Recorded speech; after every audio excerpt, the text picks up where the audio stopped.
Alright, to start class today, we're going to get into your normal groups of 3, and you're going to discuss some causes of World War II.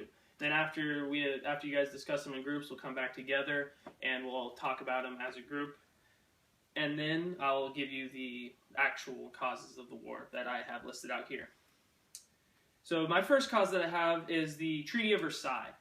And there was 4 main points that the Allies made Germany do. And it was Germany should accept blame for all of World War I. Germany had to pay $6.6 billion in reparations to the Allies. Germany had to disarm, which means they didn't get to have boats. They only had a handful of boats, some submarines, and a very small army, and no airplanes at all. And then also land was taken from Germany, like the Sudetenland, which will become very important later, the Rhineland, and parts of Poland and Austria that were once Germany's.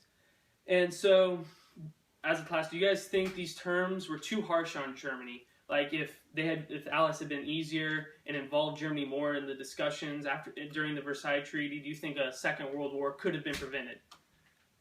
And then these terms were able to allow Hitler to rise to power in 1933 because it sent Germany into a Great Depression just like the rest of the world. But it was even worse for Germany because they were trying to constantly pay back these debts to other countries as well. And Hitler was able to capitalize. He rose to power and became Chancellor of Germany in 1933. So, as a class, do you think Hitler's actions were justified because of how bad the treaty was? Like, do you think he, playing on the Versailles Treaty, do you think that was a good idea for him to get into power?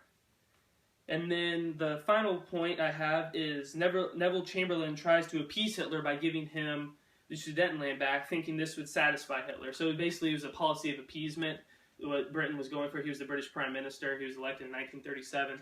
And obviously it doesn't work because Hitler, shortly after getting the Sudetenland back, which is part of Czechoslovakia, he goes and attacks the rest of Czechoslovakia and gets it back. Gets the entire thing, and then shortly, within a year, he attacks Poland and the World War II starts. So, do you think Chamberlain did the right thing, and what could he have done differently, if anything at all? So, yeah, that's the direct instruction part of it.